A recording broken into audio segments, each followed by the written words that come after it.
ومركله iyo barnaamijkeeni dhaqanka iyo hidaha ayaynu ka soo xigan jirnay dhaqanyahan Axmed Faarax Ali Idaaja waana qayb sadexaad oo kamid ah taxanaha Soomaalida iyo dhaqankeedii xididka daawadayaal inkastoo xiriirka xididka ka dhaxayn jiray oo lahaa dabeecad gooniya in la dhowrana loo badnaa haddana marmar buu dadka xididka ah isqoomi jiray mid gardaranba kolkolba intay arintoodu shaacdo ay geedka garsoorka tagi jirtay maanta kadibna isu rogi jirtay wax uu dadweynuhu ku sheekaysto cidii ay taasi la yaab la noqotana waxa la xusuusin jiray mahmaahdii ahayd laba la arka carab iyo ilko ayaa isugu dhow iyana way isqaniinaan qardoofooyinka xubnaha xididka dhex maraa waa kala heer waana kala culus yihiin waa kala foolxun yihiin taasna waxa si wanaagsan u qeexay abwaankii Soomaaliyeed ee oran jiray nin iyo seedigiis wada hadlay suugaantan rag baan mooday sodogii haday gaadho saxariir rag baan mooday sodohdii haday gaadhana hal kala socdaan mud macnaheedu wuxuu yahay nin iyo seedigii doodi dhex martay la yaab badan ma laha oo hadalkoodu marnaba ma qaawanaado waa sarbeeb iyo dulmar jiritaanka reerka lagu xididayna wax ma yeesho sidaa darteed waa wax la garan karo loona dulqaadan karo haddii se isla arintaasi ay sodoga kol dambe u gudubto waa silic iyo saxariir waxaase ugu sii daran labadaas ragga muga inta soo dhaafto ay sodohda soo gaadho saygeedana ay la safato waa goortaas abwaankii murtida laga maqlay goortii uu saadaaliyay in la joogo dhamaadka xididnimadii labada qoys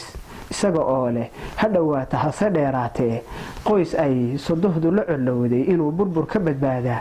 waa habeenkii xalay ahaa ee tagay si kastaba ha ahaatee khilaafka xididku wuxuu marmar gaari jiray in la isu gabiyo oo ninka ay gabadha u dhaxda iyo reerka iyada dhalay ay maanso ku wada hadlaan maansada ujeedadaas ilaahay waa laba qaybood badankeeduna cabasho is-eedaysi iyo kala sheegasho ayay daaran tahay qaybta hore waa tan aan waxba la isu reeban oo inta wixii la isu ahaa la iska halmaamo uu gabyaagu afkiisa furto isaga oo aan cidnaba tixgelinayn tira ahaanse ma aha wax maansada Soomaalida aad ugu badan waxaana lagu doodi karaa inay tahay wax ku eg rag inta markii hore si wacan u xididay gadaalkii siyaasadda iyo hogaaminta bulshada ku coloobay maansayahanadii arinta sidaas dhinac ka ahaa wixii ay tariyeen tuduciyo kamid ah ayaan toddobaadada soo socda taxanahan idinku maqashiin doona hadduu eebaydmo qaybta labaad waa iyada oo aan sariigta laga tegin tixaha uu xididku isu tabiyo midda noocaana markay isu tirinayaanna waxay ka maagi jireen erey kasta oo la fajabisa labada dhinacna colaad gundheer ka dhex abuuri kara sidaa darteed bay intay kari karaan waxay tixaha ka ilaalin jireen afxumada iyo wixii gabyaaga tiriyay bari ka maalin barmadow ku noqon kara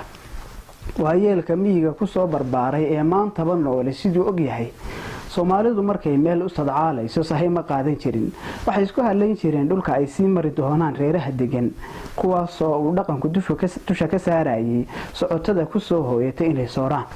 labada aqoolood ee ay la joogaanna ay si wacan u hayaan taasna waxa gadaalkii ka abuurbay xeer idilo ku saabsan hidaha martigelinta waxa hidahaas ku ceebaysnaa ninka lagu barto inuu ka seexdo oo martidu markay soo muuqato ka dhuunta ama si ay uga gudbaan inta xanuun beena isku rida naaraar culus igu dad afadiisa ku yiraahdo sukeeye iyo shisheeye kay ahaadaanba wuxuu dhaqanka Soomaalidu fari jiray martida in loo kaco cad iyo caana gasiinkii kolba loo heli karo in loo huro laab iyo waji furan lagula sheekaysto waa barigiina si wanaagsan loo amba bixiyo ninkii aan sidaas yeelin muudal iyo qaduuc bay u yaqaaneen diihaal kasta oo ay qabaan qoyskiisa kuma ay leexan jirin guud ahaan iyadoo uu dhaqanku sidaas ahaa ayay ugu sii dareed martidu markay xididna noqoto oo haweeneyda qoyskale iyo iyagu ay xigta dhow yihiin markaas oo kalena waa marka kashkash iyo isxilqaan siyaada ah ninka gabadha qaba laga rabo waa marka ay tahay isku mar inuu ninkaasi iska rido xilka martinimada iyo midka xididtinimada ka saaran labadaba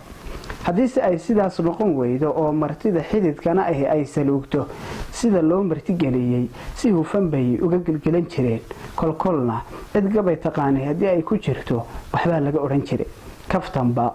loo ekaysiiyay sheekadan aan kollow idinku jalbeebin doonaa berigii ay dhacday waxaa la deganaagayii barwaaqo ah oo gu iyo dayr samaaday intay isu raaceen ay weelashii la haystay caanihii ka bateen waa xilliga caanadiidka ee intay ka badbataan ay dadku nacaan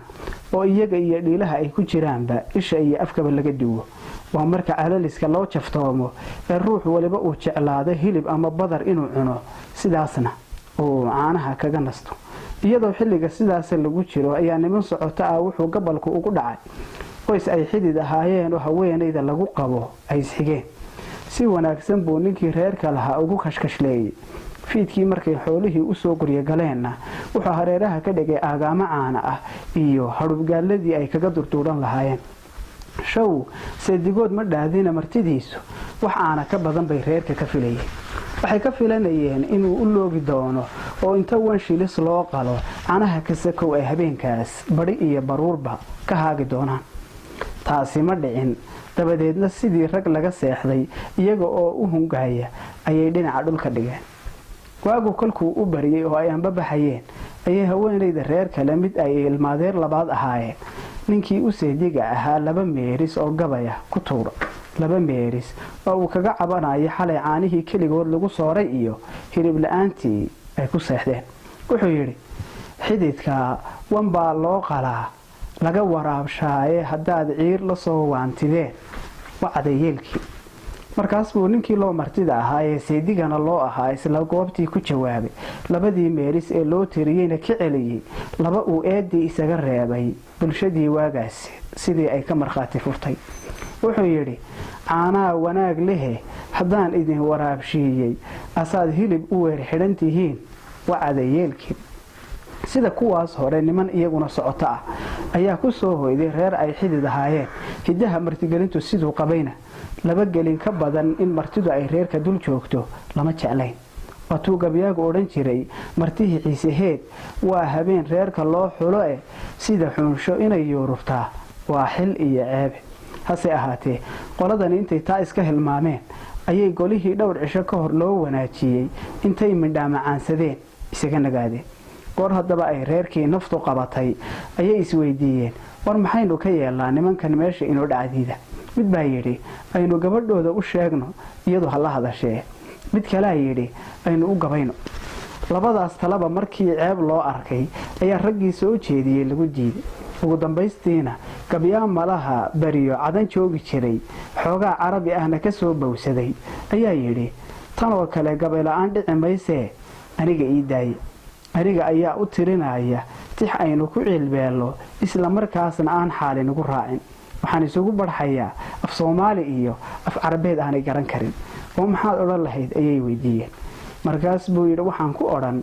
dadka kale marbuu yacrifaa yaakulkii maraye iyaguna halkay iyo arqudaan kama yaquumaane alladii yastaxyi maa fish oo maba yasiiraan daawadayaal barnaamijkii dhaqanka iyo hiduhu maanta halkaa haynoo joogo waa inoo mar kale iyo ku lamida hadduu eebba idmo